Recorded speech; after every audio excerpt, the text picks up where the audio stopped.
Welcome back.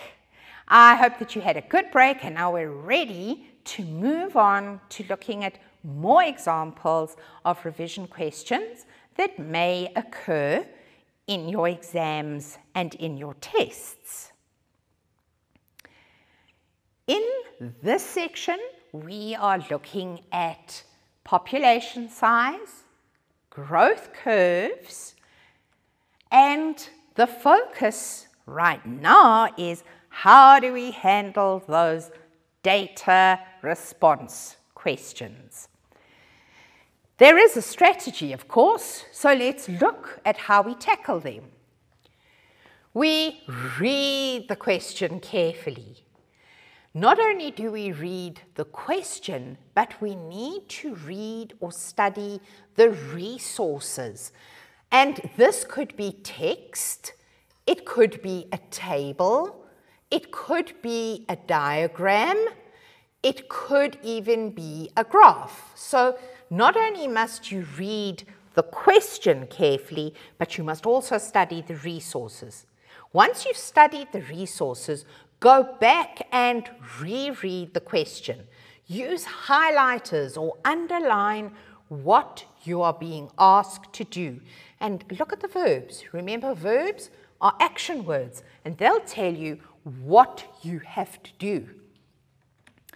Answer each part of the question and check your mark allocation. If it's 1 mark, it might just simply be a term you have to give. If it's 3 marks, maybe you're asked to give a little bit of a sentence or an explanation. Remember that if they use the word interpret, it means you have to analyze and explain the data. And pay attention to all the requirements for drawing tables and different kinds of graphs. So, are we ready now to try a very straightforward data response question?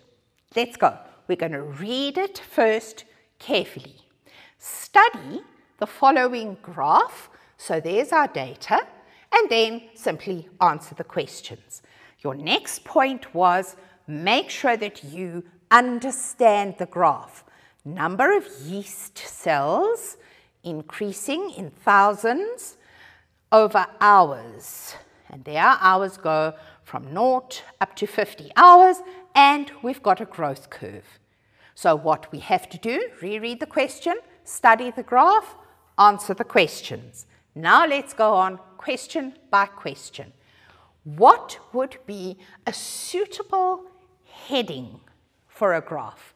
Now remember that a graph shows us a relationship between 2 variables, and those variables are explained on the or given on the x and the y axis.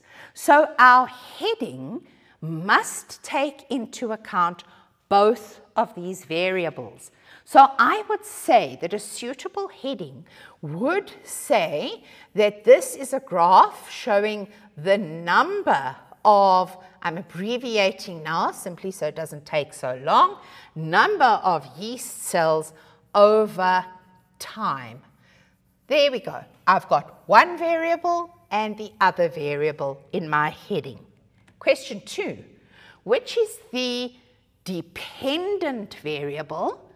And not only must I be able to identify it, I must say why, give reasons for my answer. Remember that your 2 variables, one is called the independent variable, and that is the variable that the investigator is controlling. The other variable, the dependent one, is the one that the investigator is measuring. So in this case, we're controlling how long we grow this yeast culture, and we are measuring how many yeast cells there are over time.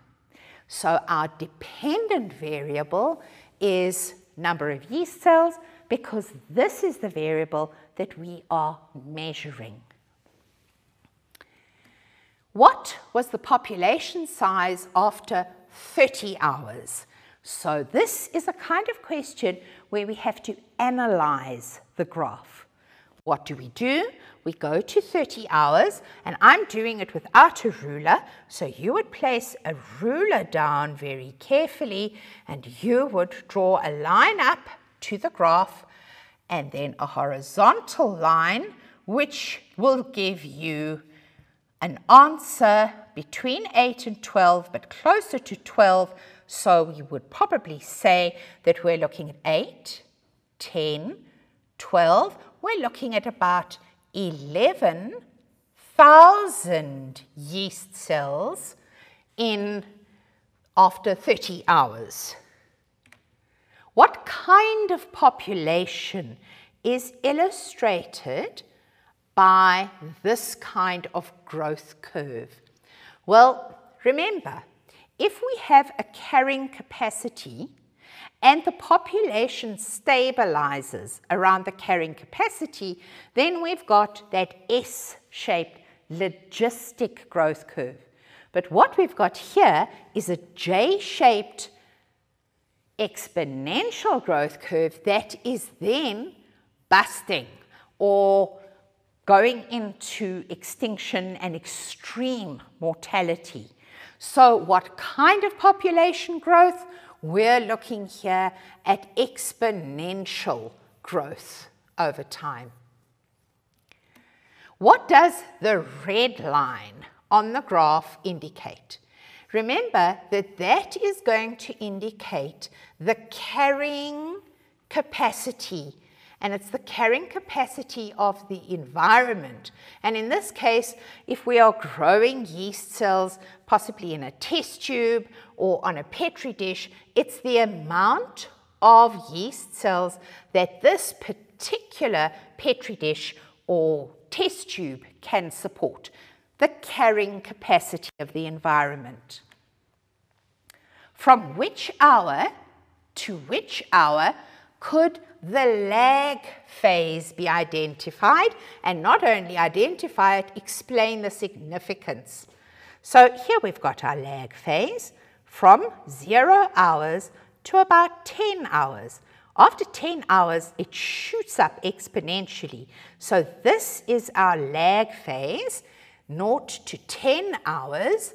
And what is its significance? The lag phase always indicates a period of time where the population is getting used to the environment, slowly starting to replicate or reproduce. Question 7. What is happening to this population between 10 and 20 hours? And what is this phase called? Well, what is happening, and we have to describe it. That means we've got to put it down in a few words or in a sentence. The population is doubling every hour, and we call this the exponential phase of the graph. And our last question, account for this downward trend. Account for means provide a reason why after 40 hours the population starts busting or increased mortality has set in. Can you account for that? Well, remember, we've got our yeast cells growing in a test tube or in a flask. It is possible that there's now overcrowding, that resources are limited. Maybe the waste products of those yeast cells are now becoming toxic to them. But what we have to indicate is that the limiting factors are now causing increased mortality in this particular population. I think that your brains are full. I think you need a little bit of a break. Take that break and come right back. There's more coming up now.